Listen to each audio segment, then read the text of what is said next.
So with the release of Attack on Titan Season 3 Episode 5 and the tragic death of Erwin Smith, among other characters, I decided to dedicate a video to Best Boy Commander. I would do a video about Armin, but my last video was about Armin, so I want to diversify things up a little bit. More importantly, I wanted to make a video about a topic I realised while watching a video about Attack on Titan. Specifically, I was watching Barry Reacts doing a reaction video to the episode Perfect Game. First, if you haven't watched Barry Reacts, then you should, because she's a lovely lady and she does really cool videos and seems like a genuinely nice person. But anyway, in her reaction video, she mentioned how she saw similarities between the story of Erwin and the story of Moses. I had a brief interaction with her in the comments section and was inspired to make a video on the subject. Now, before this video starts, I want to make something clear. I haven't read the Bible myself, and all my knowledge of the story of Moses comes from movies and documentaries and looking stuff up on Google and whatnot. So if you're a person who knows more about the story of Moses than I do, then feel free to let me know some stuff in the comments if you think it'd be something that interests me. I also want to make it clear that not every parallel I bring up in this will be intentional on Isayama's part. In fact, I imagine most of them are total coincidences, but in order to do this topic justice, I have to mention them all anyway, otherwise it would defeat the point of the video. So just remember, when I'm talking about the similarities in the story, I'm not claiming that all of them are intentional. I'm just bringing them up to make sure that I cover everything and you can make up your mind on which ones are intentional or not. So the story of Moses begins when the Pharaoh of Egypt begins to grow afraid of the Jewish people, the Israelites, to be specific. I hope I'm pronouncing that right. I'm not sure how to pronounce it. I'm just going to continue pronouncing it the way I pronounce it, probably wrong. And yes, carrying on.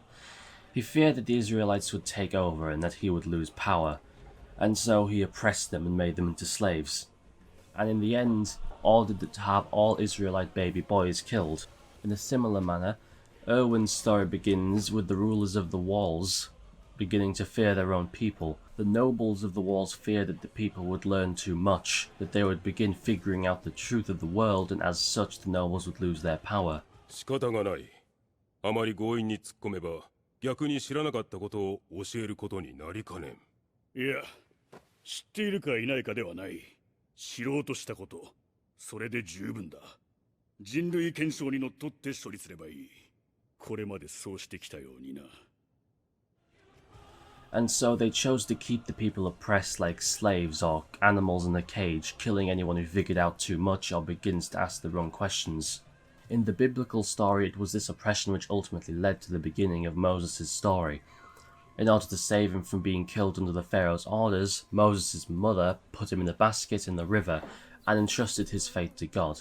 Baby Moses was eventually found by the daughter of the Pharaoh who took him in, and he was made a prince of Egypt, now living alongside the people who just days ago would have him killed. The story of Erwin follows a similar thread. Just like Moses, it was this oppression of the people by the king which directly led to the beginning of Erwin's story. Erwin's father, who was a teacher, knew too much, and eventually was killed by the military police under the orders of the nobles. It was this event which drove Erwin to join the Scouts, to try and prove his father's theory right. He spent many years in the Survey Corps serving under the command of Keith Shardis, as Erwin rode in his squad alongside Hanji Zoe and Moses Braun. However, we see in episode 1 that Moses dies while on an expedition, and while delivering the remains of Moses' body to his mother, Keith breaks down and resigns as commander of the Survey Corps shortly after, with Erwin taking over. Because of this, one could argue that it was the death of Moses that directly led to Erwin becoming the new face of humanity's fight for freedom. Now the commander of the Scouts, Erwin often found himself negotiating and working alongside the very nobles and royalty that had ordered his father's death, as well as being childhood friends with Nal Doc, who was now the commander of the military police, the brigade responsible for assassinating Erwin's father. Getting back to Moses, now grown up, Moses, upon witnessing the oppression of his people firsthand, killed an Egyptian. Now a murderer, he was threatened with execution by the pharaoh and thus was forced to turn his back on the king and his family, fleeing Egypt. However, one day on top of a mountain he was spoken to by God, or Jesus, or whoever it was, because different sources say different things, now I don't really have the time to look into it too much. In this meeting, Moses was tasked with freeing the Jewish people from slavery, taking them from Egypt and taking them to the Promised Land. Moses tried to get the Pharaoh to free the Jewish people using plagues as punishment for his refusal. However, despite the suffering and death of his own people, the Pharaoh never relents. It is only when the pharaoh himself is personally affected by the death of his own son that he relents and allows Moses to take the Jewish people. The pharaoh quickly changes his mind, however, and pursues them. Moses splits the Red Sea and is able to finally escape the land of Egypt with his people, escaping to a desert. Now they have escaped the tyrannical rule of the pharaoh and are on a new path, though it is one perhaps even more dangerous than the one before. Going back to Erwin, being now so close to the royals and nobles, witnesses firsthand their oppression of the people and their selfish reasons for it. Erwin begins to rebel against the government by refusing to hand over Erwin, and thus the military police frame him for murder. Now a murderer, Erwin is threatened by the king with execution, and the scouts are forced to go on the run. Erwin devises a plan to test the nobles, and while his trial is taking place, they are informed that the walls have been broken. Despite the suffering and death of their people, the nobles choose to have the walls closed off to stop any refugees from entering, fearing that civil war will erupt and they will lose power. And in response, the military rebels against them. At first it seems futile, since even though the nobles in charge are imprisoned, the people will not change sides after a military coup. However, when the king's daughter, Historia herself, gets involved, the people change side and become loyal to the new queen. With this, Erwin begins his plan to recover Wall Maria and leave the walls, to his own promised land, if you will, the free world outside the walls. Now they have escaped the tyrannical rule of the king and are on a new path. Now this is one perhaps even more dangerous than the one before. Now at this point the similarities begin to fade as far as I can tell until we get to the very end of their story. To make a long story short, Moses and the Israelites finally make it to the promised land. However, the place is a fortress fortified with giant walls and guarded by people far larger in stature and strength than the Israelites. In other words, their final task to complete before reaching their promised land is to take control of a walled city inhabited by giants. Erwin's goal of reaching the basement requires one final task: to take Shiganshina, a walled city inhabited by giants or titans far larger in stature and strength than the humans. In the story of Moses, God sees that the people doubt in his power, and so he punishes them, saying that the current adult generation of Israelites will not get to go to the promised land. Right when their goal is in reach, close enough to reach out and grab, God stops them.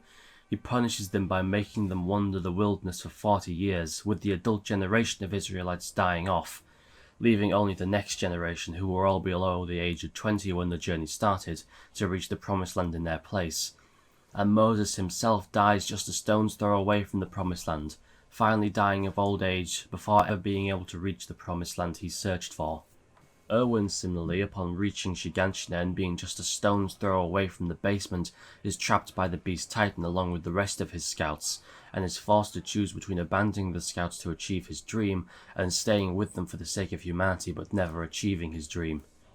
Right when they are about to learn the truth and reach their own promised land, they are stopped by Zeke. Oh, and what does the name Zeke mean again? Oh, that's right. Zeke originates from the Hebrew name meaning God strengthens, or one strengthened by God. Erwin chooses to sacrifice himself and the rest of the current generation of scouts right before reaching their own promised land, in hopes that the next generation will find meaning in their sacrifices and reach their dream for them. So, to summarize, both stories started off as a direct result of the ruler of their land fearing their people and oppressing them, which resulted in Moses and Erwin's stories being begun. Both of them ended up working or living alongside the people who oppressed them, who wanted them or their families dead. Both were charged with murder and pushed to rebel against their leader, and eventually achieved their goals by using the ruler's own child against them. Both were given the final task of taking control of a walled city inhabited by giants. Then, in the end, both died right before reaching their dream, instead passing their dream on to the next generation. And in both cases this was caused by a godlike figure. With Moses it was literally God, and with Erwin it was a man whose name means God strengthens. So yeah, as you can see there are lots of similarities, including some very obvious ones, such as Erwin riding alongside a man named Moses, as well as more obscure ones. Again, I want to reiterate that I haven't read any versions of the Bible, and my knowledge of the story of Moses comes from movies, documentaries, and what I've found from searching online, so feel free to correct me if I get something wrong or if there's something I miss. Just be polite about it, please. Thank you very much for watching. If you enjoyed the video, leave a like and consider subscribing because I'm going to try and release about one video a week for the foreseeable future, so if you subscribe and hit that little bell, you'll be notified when I make more videos like this. It doesn't cost you anything and it's a huge motivator for me when I see people want to see more of my stuff. I mean, you don't have to, but it'd really help out if you did. Anyway, thank you very much for watching. And I'll have a video out next week. If you want to know what it is, then ask me. I don't know. And if you want to see a specific topic covered by me, then feel free to ask in the comments and I'll try to get it covered at some point. Anyway, thank you for watching and hopefully see you later. Similarly,